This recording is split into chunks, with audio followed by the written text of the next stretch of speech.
The topic I will tell you బీమా క్లాజులను గురించి వివరించండి. దాని గురించి డిస్కస్ చేసుకుంటున్నాం. అయితే ఇక్కడ ఆల్రెడీ మనం కొన్ని టాపిక్స్ని అబ్జర్వ్ చేయడం జరిగింది. వయసు రుజువు, ప్రీమియం చెల్లింపు, అనుగ్రహ దినాలు, రద్దు అయిన పాలసీ పునరుద్ధరణ, పాలసీ జప్తు కాకుండా నిబంధనలు, కొన్ని సందర్భాల్లో జప్తు, ఆత్మహత్య. ఇలాంటి టాపిక్స్ అన్నిటిని ఆల్రెడీ డిస్కస్ చేసుకున్నాం. హామీ గల సరెండర్ విలువ అందులో ఉన్నాం.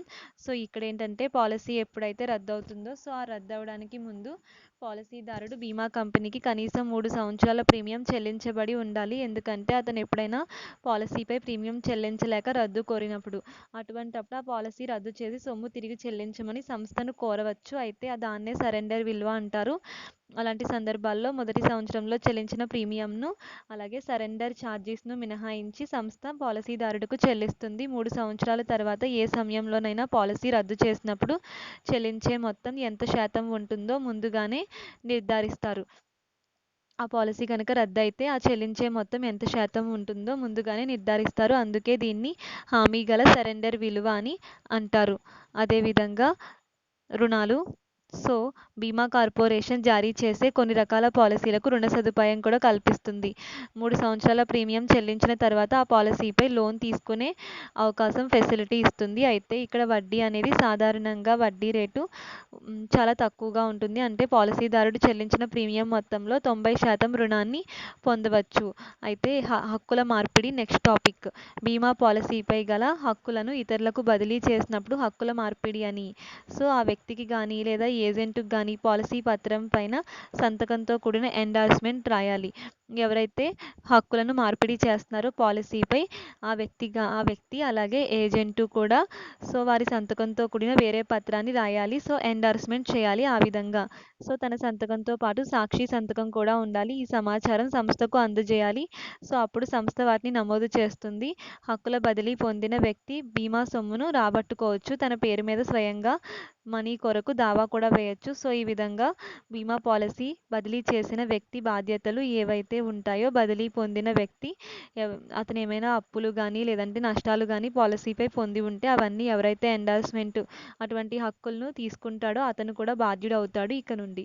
అలా నెక్స్ట్ ప్రమాద ప్రయోజనం. జీవిత బీమా ఒప్పంద సమయంలో ప్రమాద ప్రయోజనం ఉంటుంది అని రాసుకున్న యెడల పాలసీదారుడు పాలసీలో ఉన్న కాలంలో మరణం లేదా ఆరోగ్య సమస్యకు సంబంధించినప్పుడు పాలసీ మొత్తంను మరియు అదనపు మొత్తంను సంస్థకు చెల్లించవచ్చును. జీవిత బీమా ఒప్పంద సమయంలో ప్రమాద ప్రయోజనం ఉంటుంది. అంటే ఎవరైతే పాలసీ రాసుకుంటారో ఆ పాలసీదారుడు పాలసీలో ఉన్న కాలంలో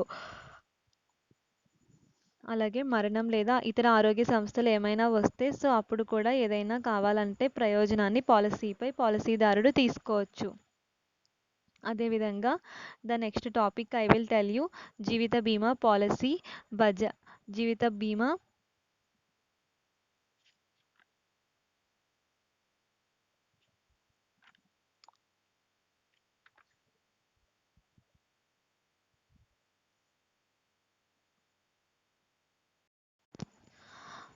జీవిత బీమా పాలసీ ఇక్కడ రాంగ్ ఇవ్వడం జరిగింది, మిస్టేక్ వచ్చింది, సారీ. జీవిత బీమా పాలసీ జారీ విధానాన్ని వివరించండి. అంటే బీమా పాలసీ కొరకు ప్రతిపాదన. ఫస్ట్ టాపిక్ బీమా పాలసీ కొరకు ప్రతిపాదన అంటే జీవిత బీమా పాలసీ జారీ కొరకు జీవిత బీమా సవరణ చట్టం 1950లో పొందుపరచబడింది.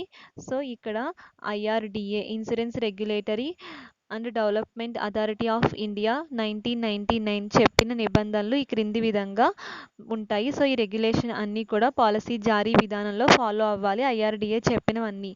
ద ఫస్ట్ వన్ బీమా పాలసీ కొరకు ప్రతిపాదన. అంటే బీమా పాలసీ ఎవరైతే తీసుకుంటారో ఆ వ్యక్తి లిఖితపూర్వకంగా ఒక దరఖాస్తు నిర్దిష్ట ఫారంను బీమా సంస్థకు అందజేయాలి. అందులో అతని పేరు, వృత్తి, చిరునామా, కుటుంబ చరిత్ర, ప్రతిపాదనకర్త ఆరోగ్య స్థితి, ఆదాయం, జీవన అలవాట్లు, పుట్టిన తేదీ, వయస్సు, ప్రీమియం చెల్లింపు విధానం, ఇలా పాలసీ గడువు మొదలైనవన్నీ అంశాలు కూడా అందులో పొందుపరచాలి, తెలియజేయాలి. నిజమైన ఖచ్చితమైన సమాచారాన్ని బీమా కంపెనీకి ఇవ్వాలి. ఇవన్నీ న్యాయాత్మకంగా బాధ్యతపై బీమాదారుడికి ఉంటుంది. సో, ఈ కాంట్రాక్ట్ అలా చేయని యెడల అది అమలు చేయబడదు. సో, అలాంటి కాంట్రాక్ట్ చెల్లదు. ప్రతిపాదన పత్రంలో తెలిపి ఉన్న అవసరమైన సమాచారాన్ని ప్రతిపాదనకర్త దాచిపెట్టకూడదు. సో, ప్రతిపాదనకర్త ఆరోగ్యం, జీవితం మరియు ఇతర విధులు కూడా తెలియజేయాలి. వయసు ధృవీకరణ పత్రం అందజేత.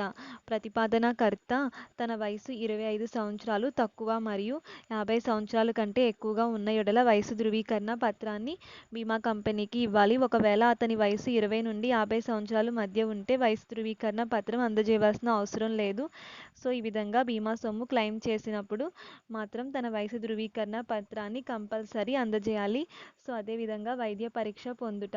ప్రతిపాదన పత్రంను బీమా సంస్థకు దాఖలు చేయడానికి ఆ పత్రంను ప్రతిపాదనకర్త యొక్క ఆరోగ్య పరీక్ష కొరకు ఆ సంస్థచే గుర్తింపు పొందిన ఒక డాక్టర్ వద్దకు పంపును. సో, అప్పుడు బీమాదారుడు వైద్య పరీక్ష చేసుకోవాలి. మెడికల్ టెస్టులన్నీ అయిన తరువాత సో,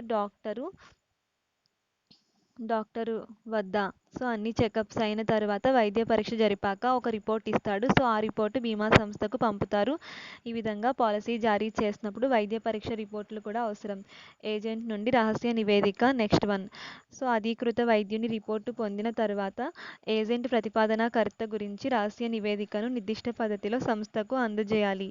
సో, ప్రతిపాదనకర్త యొక్క ఆరోగ్య స్థితి, ప్రవర్తన, పేరు, పటిష్ట, అతని కుటుంబ సమాచారం. సో, ఈ విధమైన సమాచారాలను బీమా కాంట్రాక్టు ప్రకారం ఆ నివేదికలో తెలియజేస్తూ వాస్తవ సమాచారాన్ని తెలియజేస్తూ ప్రతిపాదన పత్రంతో పాటు ఏజెంట్ నివేదికను కూడా సో, ఏజెంట్ జతపరిచి బీమా కంపెనీకి ఇవ్వాలి.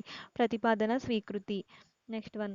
ప్రతిపాదన దరఖాస్తు ప్రతిపాదన పత్రంతో దానికి సంబంధించిన వైద్య పరీక్ష రిపోర్టు మరియు ఏజెంట్ రిపోర్ట్ను పొందిన తరువాత బీమా సంస్థ బీమా అధికారులను అవన్నీ కూడా పరిశీలించి ఎటువంటి లోపాలు లేనట్లయితే అప్పుడు వాటిని అంగీకరిస్తుంది. ఆ ప్రపోజల్ అంగీకరిస్తుంది. సో, ఈ ప్రతిపాదన పత్రంలో అన్నీ కూడా నిజమైన, వాస్తవమైన, యథార్థ సమాచారం ఉండాలి.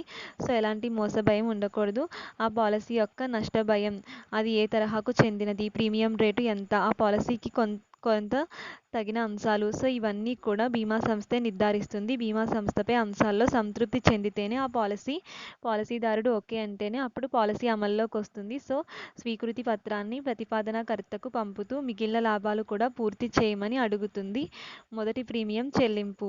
So, next one. మొదటి ప్రీమియం చెల్లింపు. సంస్థ నుండి స్వీకృతి పత్రం అందిన తరువాత నిర్ణీత గడువులోపు ప్రతిపాదనకర్త ప్రీమియం సొమ్మును చెల్లించాలి.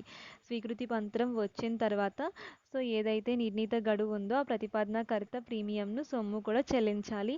ఈ రోజు మొదటి ప్రీమియం బీమాదారుడు చెల్లిస్తాడో సంస్థకు ఆ రోజు నుండి బీమా సంస్థకు అతడు బాధ్యుడు అవుతాడు. సో, పాలసీదారుడు అవుతాడు. బీమా పాలసీ తయారు చేయడం మరియు జారీ చేయడం. సంస్థ ప్రీమియం రసీదును జారీ చేసిన వెంటనే ఆ పాలసీ అమల్లోకి వస్తుంది. అంటే మరియు సంస్థ బాధ్యత మొదలగు కంపెనీ రూపొందించిన నిర్దిష్ట ఫారంలో పాలసీని తయారు చేసి తగిన స్టాంపులు అంటించి ఇరు పార్టీలు కూడా సంతకం చేసి అప్పుడు పాలసీ పత్రాన్ని బీమా సంస్థ బీమాదారుడికి జారీ చేస్తుంది. ఈ పాలసీపై సంస్థ యొక్క అధిక ముద్ర వేయబడుతుంది. ఈ పత్రంలో పాలసీదారుడి పేరు, వయస్సు, గడువు కాలం, ప్రీమియం సొమ్ము, హామీ సొమ్ము, ప్రారంభపు తేదీ, ముగింపు తేదీ, చెల్లింపు పద్ధతి, నామినీ పేరు సో, ఇవన్నీ వివరాలు కూడా పాలసీ పత్రంలో తయారు చేయబడి, జారీ చేయబడి, ముద్రించబడి ఉంటాయి. ఈ విధంగా బీమా పాలసీ జారీ విధానంలో IRDA 1990 నిబంధనలు అనుసరించాలని తెలియజేయడం జరిగింది. పాలసీ నకలు జారీ విధానం గురించి తెలపండి.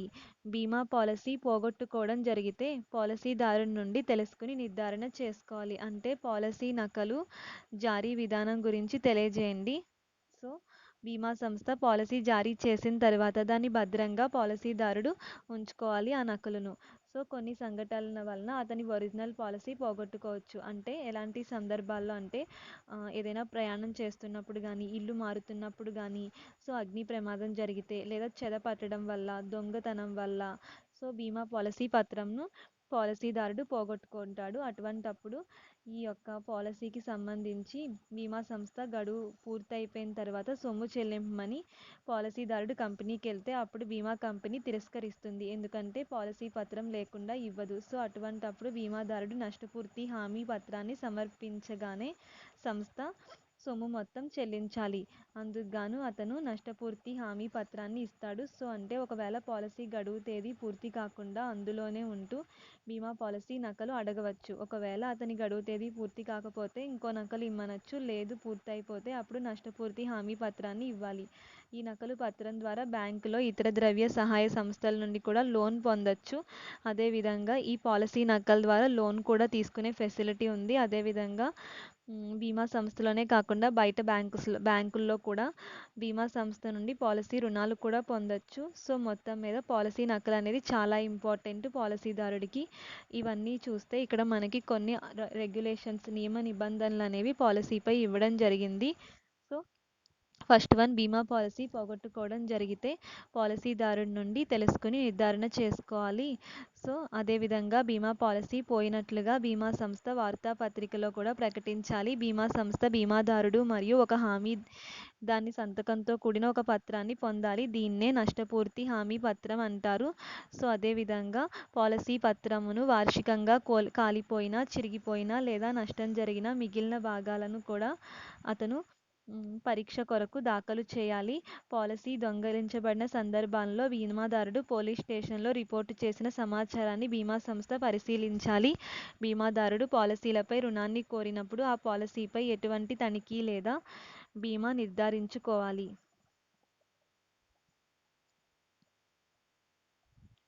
సో అదేవిధంగా నామినేషన్ వివరించుము. నామినేషన్ యొక్క న్యాయ సూత్రాలు. ఇక్కడ నామినేషన్, బీమాదారుడు పాలసీ తెలుసుకునే సమయంలో ఒక వ్యక్తిని లేదా వ్యక్తులను నామినీగా నియమించవచ్చు. ఈ చర్యలనే నామినేషన్ అంటారు. ఈ నామినేషన్ వలన బీమాదారుడు చనిపోయిన యెడల చట్టరీత్యా వారసుడు ఎవరైతే బీమా సంస్థ ప్రశ్న లేకుండా అతనికి సొమ్ము అనేది ఇవ్వడం జరుగుతుంది. అయితే మరణించిన బీమాదారుడు ఆస్తి మీద చెల్లించాల్సిన బాకీలు కూడా అతడే బాధ్యుడు అవుతాడు. బీమా చట్టము సెక్షన్ 39 ప్రకారం బీమాదారుడు బీమా ఒప్పంద సమయంలో గాని తర్వాత గాని నామినీగా ఎవరినైనా నియమించవచ్చు. అయితే నామినేషన్ గురించి న్యాయ సూత్రాలు. పాలసీదారుడిచే నియమించబడిన నామినీకి బీమా చట్టం సెక్షన్ 39 ప్రకారం ఈ క్రింది న్యాయ సూత్రాలు వర్తిస్తాయి.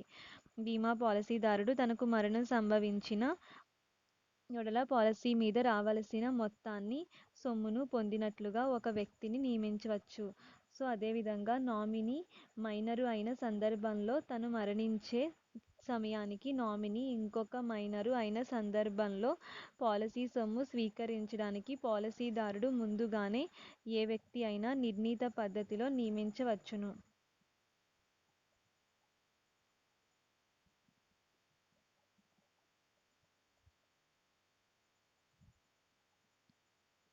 అదేవిధంగా స్వాధీనపు విలువ లేదా సరెండర్ విలువ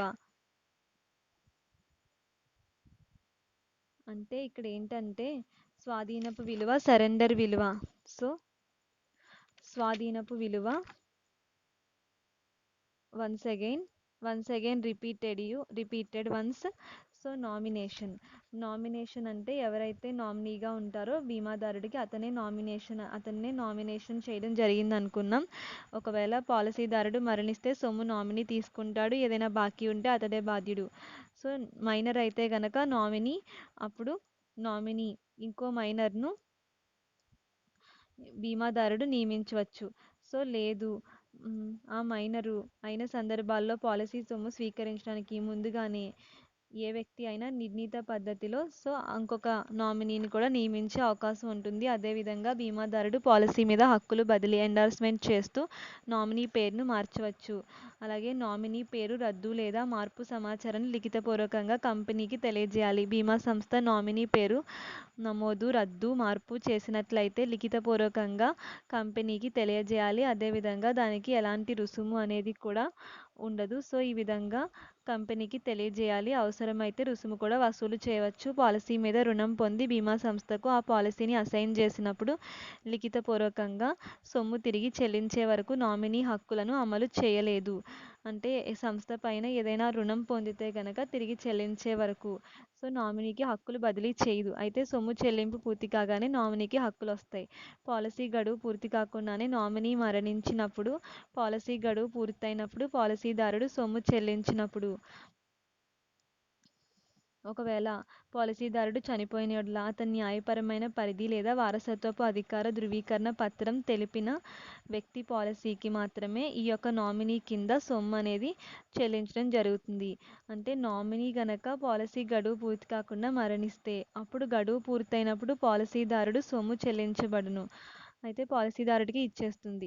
ఒకవేళ పాలసీదారుడు కూడా చనిపోయి ఇద్దరు చనిపోతే గనక ఈ న్యాయపరమైన నిబంధన ప్రకారం వారసత్వంగా ఎవరైతే వస్తారో సో వారికి ఈ యొక్క పాలసీ మొత్తాన్ని చెల్లిస్తారు. పాలసీ ఒప్పందంలో నామినేషన్ సౌకర్యం పొందుపరిచి ఉన్నప్పుడే దాన్ని అమలు సాధ్యమగును. నామినేషన్ లేకుండా సో అది చెల్లదు.